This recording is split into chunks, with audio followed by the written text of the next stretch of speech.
اس کی وجہ یہ ہے کہ ملک کے اندر آئے دن اقلیتوں کے ساتھ پیش آنے والے حالات اور ان پر کیے جانے والے مظالم دن بدن ہمیں مایوسی کا شکار کر رہے ہیں۔ ہم نے آزادی کی لڑائی لڑی تھی اس ارادے اور اس خواب کے ساتھ کہ ہمارا یہ ملک گہوارہ امن ہوگا، ہم اس کو گلدستے الفت و محبت بنائیں گے، یہاں پر پیار کی، بھائی چارگی کی، امن کی ہوائیں اور فضائیں چلیں گی۔ لیکن افسوس صد افسوس، خواب خواب ہی رہے، شرمندہ تعبیر نہ ہو سکے۔ کسی شاعر نے عجیب بات کہی ہے، وہ جو خواب تھے میرے ذہن میں نہ میں کہہ سکا نہ میں لکھ سکا، وہ جو خواب تھے میرے ذہن میں نہ میں کہہ سکا نہ میں لکھ سکا، کہ زبان ملی تو کٹی ہوئی، کہ قلم ملا تو بکا ہوا۔ عجیب داستان ہے، کیا بیان کیا جائے اور کیا چھوڑ دیا جائے۔ اس مختصر سے وقت میں ساری چیزیں بیان نہیں کی جا سکتی، بس یہ کہنا ہے کہ ظلم کی داستانیں بند کی جائیں۔ نعرے یہ لگائے جا رہے ہیں کہ ہر گھر ترنگا ہو، لیکن افسوس یہ ہے کہ گھروں کو ہمارے ہی اجاڑا جا رہا ہے، ہمارے ہی گھروں پر غیر قانونی طریقے سے بلڈوزر چلائے جا رہے ہیں۔ ہم کس سے اپنی فریاد کریں، ہم کس سے روئیں، ہم کس سے کہیں کہ ہم ترنگا کہاں لہرائیں؟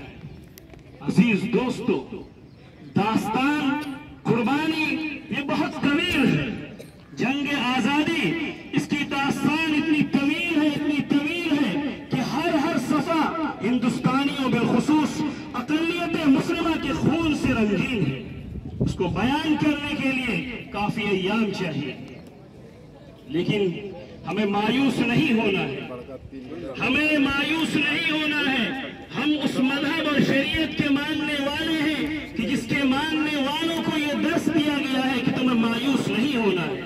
ظلم کی رات اگر طویل ہوتی ہے تو انصاف کی صبح بہت جلد ہوتی ہے۔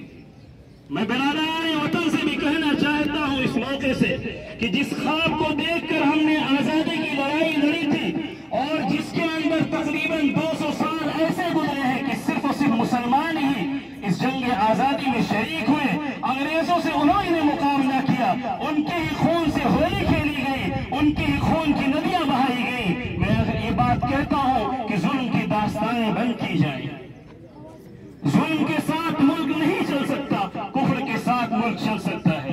حضور اکرم صلی اللہ علیہ وسلم آپ کے اصحاب کرام نے کفار مکہ کے ظلم کی وجہ سے اس سرزمین کو خیر آباد کہا تھا، ان کی کفر کی وجہ سے خیر آباد نہیں کہا تھا۔ شاہ حبشہ کے دربار میں اس کی انصاف کی وجہ سے پہنچے تھے، اس کے ایمان کی وجہ سے نہیں۔ پھر ہم یہ کہتے ہیں کہ ظلم کی داستانیں بند کی جائیں۔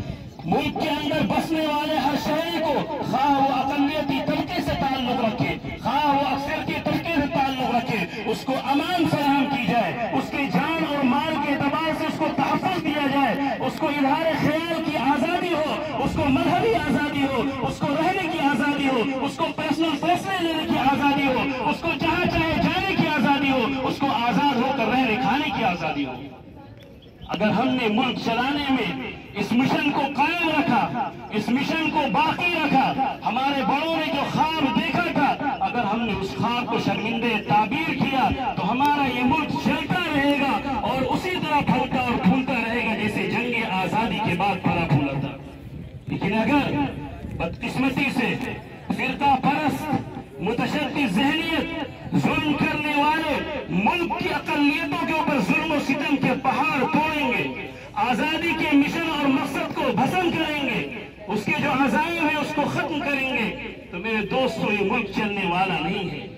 ہم برادران وطن سے بھی یہ درخواست کرتے ہیں اور مسلموں سے بھی درخواست کرتے ہیں، بسنے والوں سے بھی درخواست کرتے ہیں کہ ملک کے تحفظ کے لیے آگے آئیں، ملک کی جمہوریت کے لیے آگے آئیں، امن و انصاف قائم کرنے کے لیے آگے آئیں۔ جو داستان اور جو خون ہم نے بہایا ہے یہاں پر، جو قربانیاں ہم نے دی ہے، اس کو رائے گاہ ہونے سے اس ملک کو بچایا جائے، تبھی جا کر ہمارا یہ ملک سرسبز و شاداب ہوگا اور تبھی جا کر ہمارا یہ ملک پھر سے دوسری بار سونے کی چڑیا بنے گا۔